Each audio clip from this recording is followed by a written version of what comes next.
So it's the same day, but I have some more to share. So I'm back. This will be another day video probably, but I'm gonna share some chicken stuff with you.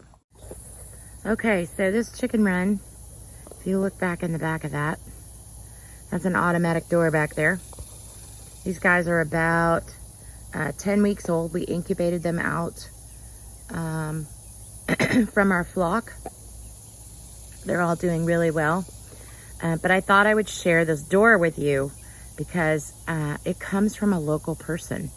Although it's sold nationally, I'll tell you how we came across it. So I decided to move into the air conditioning because it's so hot outside. Okay. So some friends of ours upgraded their chicken coop and their door and all that stuff. And they had purchased this door from a company online who actually is out of New Ulm, Texas. And so that door sat on our carport for a couple of years because we didn't have a need for it. As we expand, we're building a few more coops and it's a little more harder to manage. So now an auto door actually is my friend.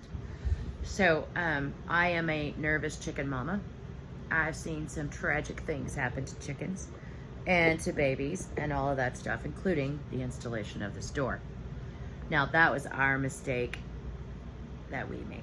Now we lost no chickens in that, thankfully, but it's not for a lack of trying. So when we turn the door, we plug the door, when we put the door on and then put the battery in, it will open and close to the sun up, sun down, okay? So the first time we put it in, we opened it ourselves. Well, it runs a test. We weren't prepared for the test. We didn't study. And the chicks were trying to get out the door when it opened. So we're trying to shove them back into this door. And the door is like this big. It's not like, you know, you have a massive space. You have two adult humans trying to shove these chicks back in. Well, unfortunately, one got in under the door on the opposite side of the sensor where our hands were probably blocking the sensor anyway. But it came down and pinched this chick. We were able to stop the door before it decapitated her. But the after effects, like, we call her zombie chick now because she is improving every day, y'all.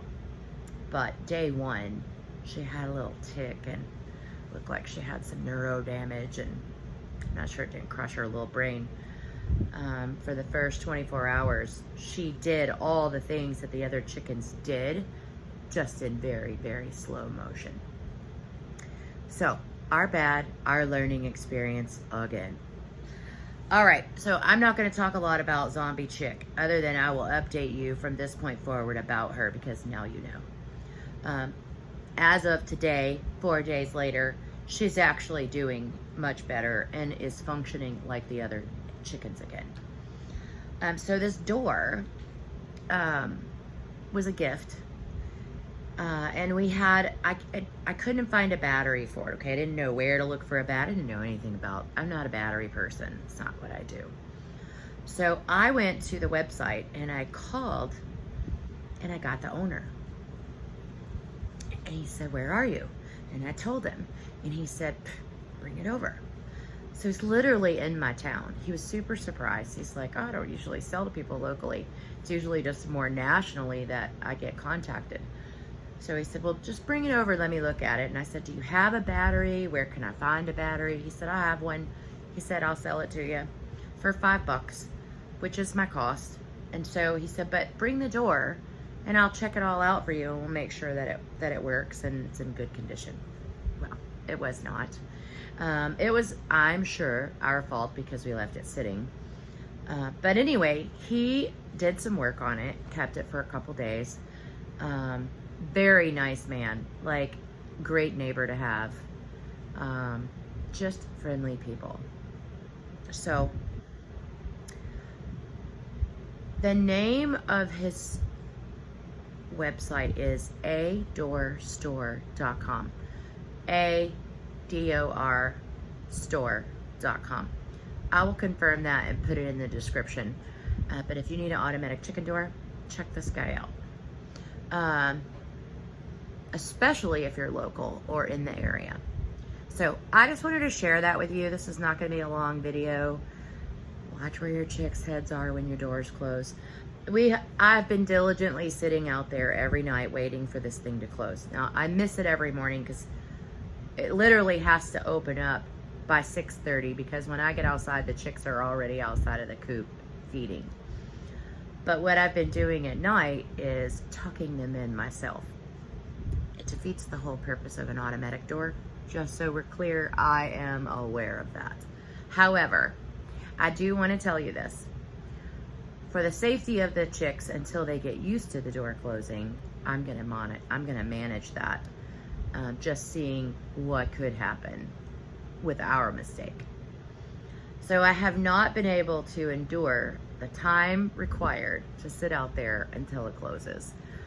I've been out there. Last night, I think I finally chased all the chicks in and used mealworms to get them in to the actual coop. And then I closed the door because I was getting bit by mosquitoes and I was tired of sitting there. So it's about 9:15. So it still hadn't closed. I want to make sure that all the chicks go to bed before this door closes. And I've yet to do that. So the first night I watched from, had to have been 7 to 8:30. 8:20, I think we put the chicks up. I finally texted Chris and said, look, it's 8:20. I've been out here for an hour and a half. The door hasn't closed. Will you come help me put them up? So we put them up ourselves and closed the door. As soon as I figure out what time this thing will close, the time will change and the sun will move and it will be different. But at least I'll know that the chicks know it's time to go inside. And that is my goal. That I'm comfortable. And again, I'm a fussy helicopter chicken mom. And I'm really not, but it sure seems like I am. I'm just trying to get this timing right and avoid any sort of crazy complications or injuries to our flock. And that's really all that I have. Adoorstore.com. I'm not sure if it's DOOR or DOR, but I will look and put it in the description line for you. So check it out.